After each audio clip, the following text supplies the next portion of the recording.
welcome to my channel. Subscribe, listen, and enjoy my stories every day. The day was supposed to be joyous. The sun danced playfully across the campus as I carried a bouquet of scarlet roses, each petal vibrating with the excitement of Cecilia's graduation. She had worked tirelessly for this day, her final leap from student to graduate, a celebration not just of academic achievement but of new beginnings.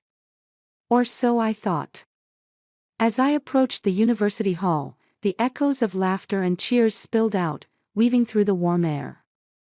I pictured Cecilia's smile, the one that had first captured my heart, imagining how it would widen when she saw the flowers. My steps quickened with anticipation.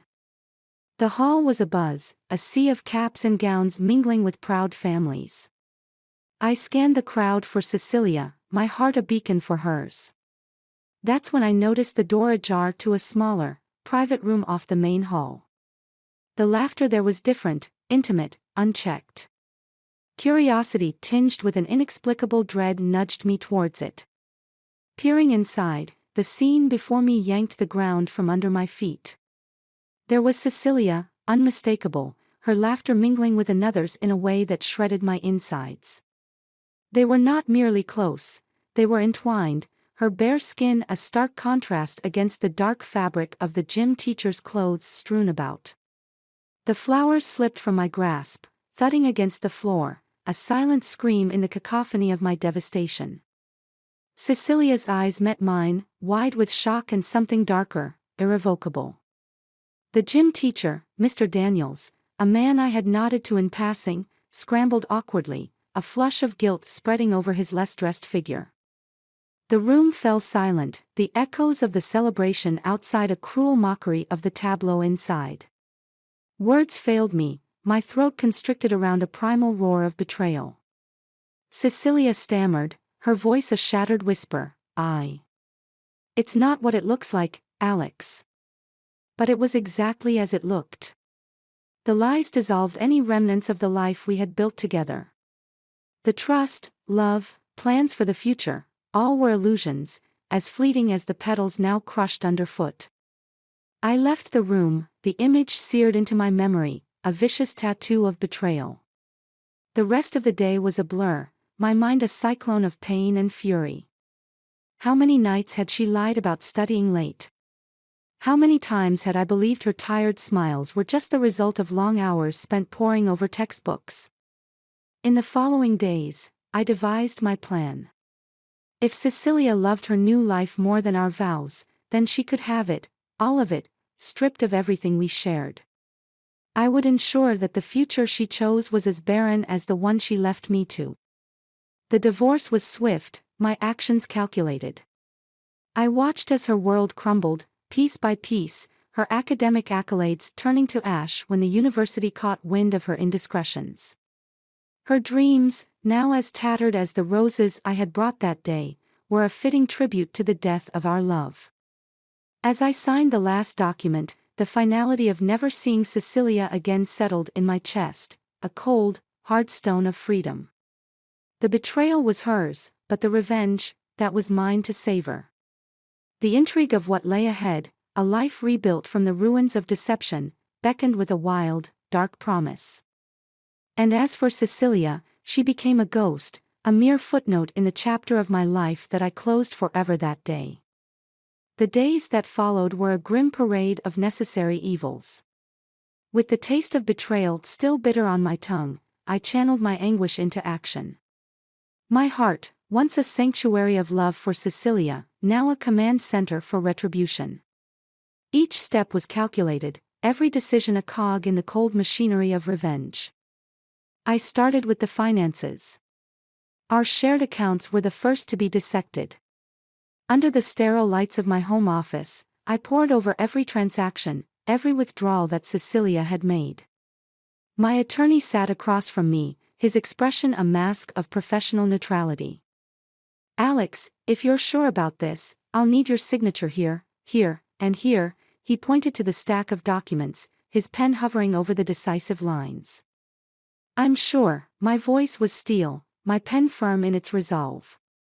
The papers were a severing of our intertwined lives, a surgical cut to remove a malignant growth.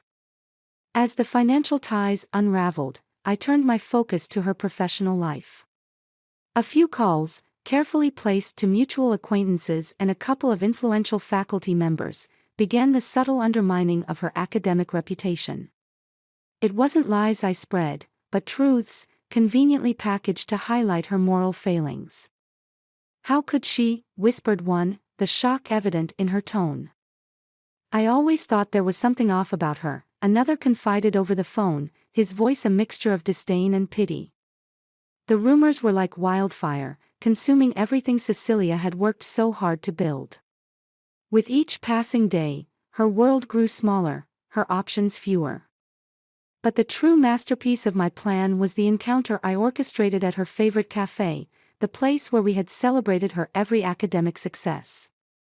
I arrived early, settling into a shadowed corner with a clear view of the door. The anticipation hummed through me, a dark thrill. She entered, her steps hesitant, her eyes scanning the room. When they landed on me, there was a moment of stark realization, her face pale. "Alex, why are you here?" Her voice trembled, barely above a whisper as she approached my table.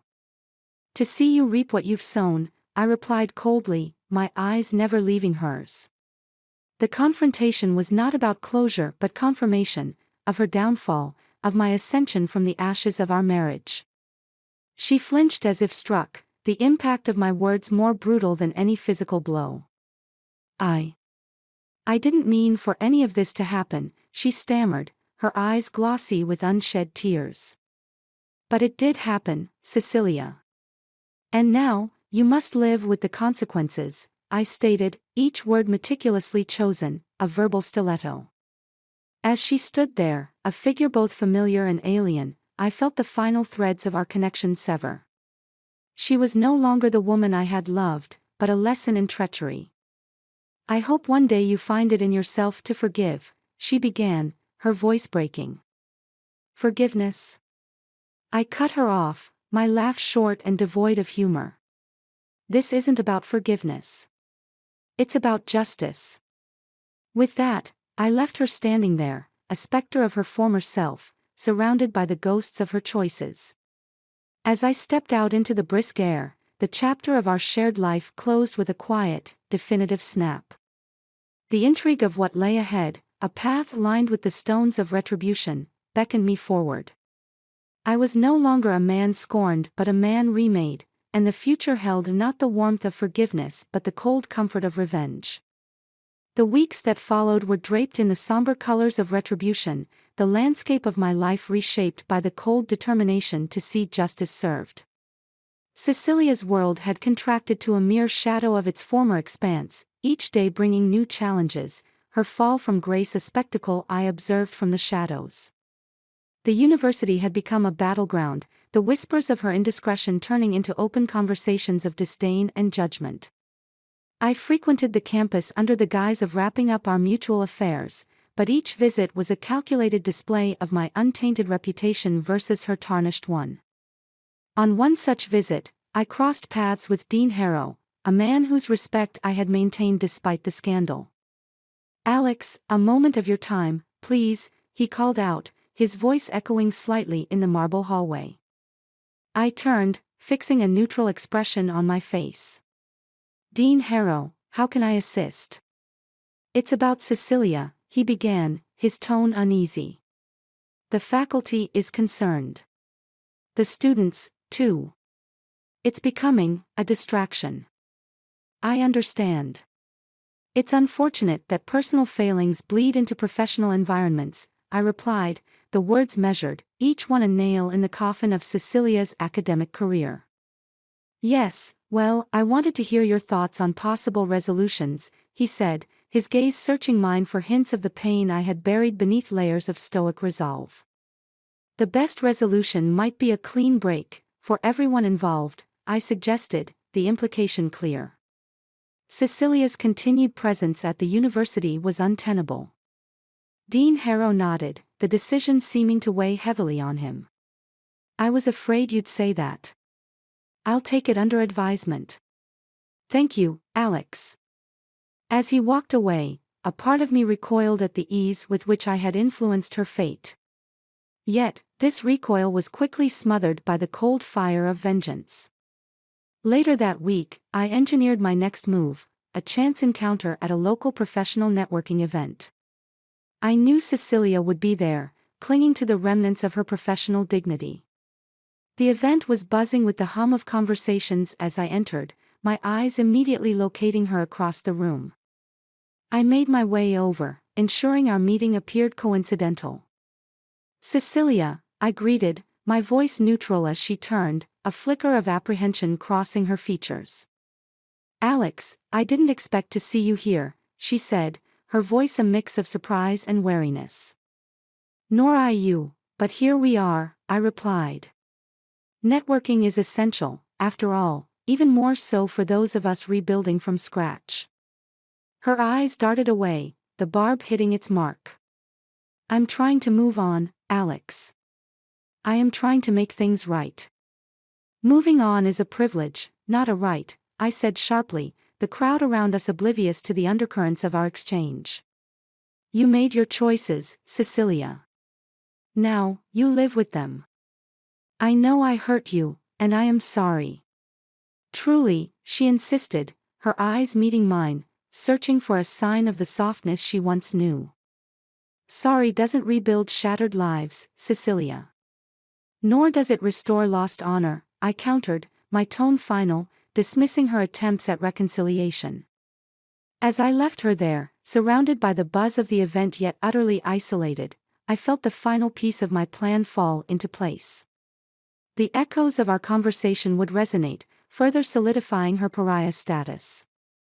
Walking away, the night air felt sharper, each step away from the venue a step deeper into a future forged from the ruins of the past.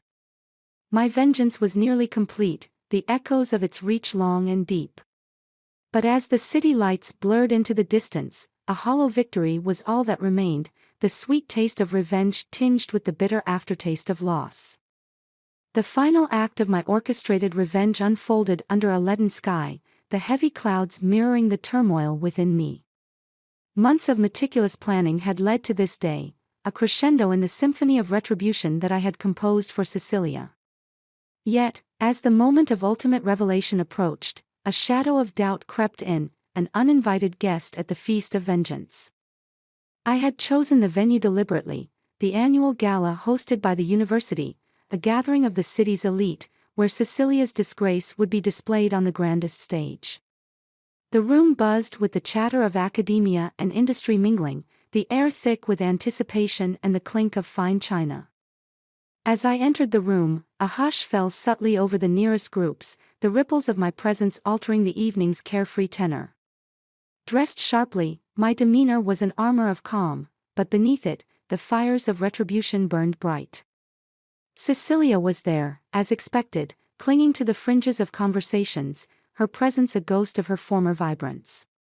Seeing her, a strange pang of what could have been flickered within me, but it was quickly smothered by the flames of betrayal.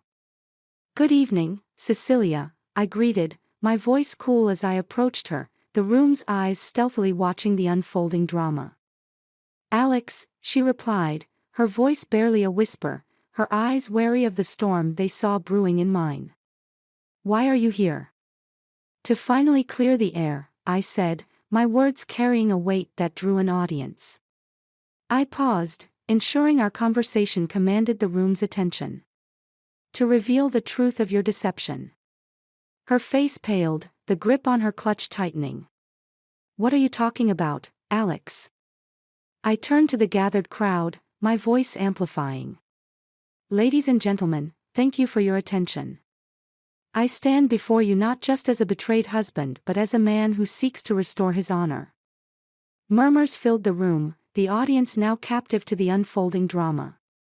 "This woman," I continued, pointing at Cecilia, "has not only been unfaithful but has manipulated her way through relationships and careers alike.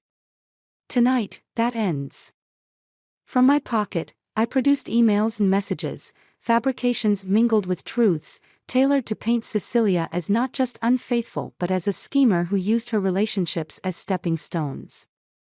Cecilia's face crumbled as she read them, her voice shaking with a mix of anger and despair. This isn't true. You've twisted everything. Is that so? I countered coldly, my heart steeled against her pleas. Perhaps the gym teacher would care to enlighten us further. The crowd parted as Mr. Daniels, the gym teacher, stepped forward, his expression one of confusion and shock. I don't understand.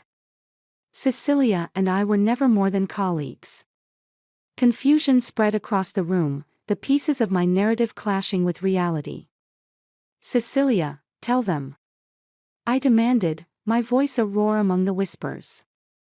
With trembling lips, Cecilia confessed, but not the guilt I had anticipated. Alex crafted this. He never forgave me for a simple misunderstanding months ago. There was no affair. It was a mistake, a misinterpretation at a party that Alex saw out of context.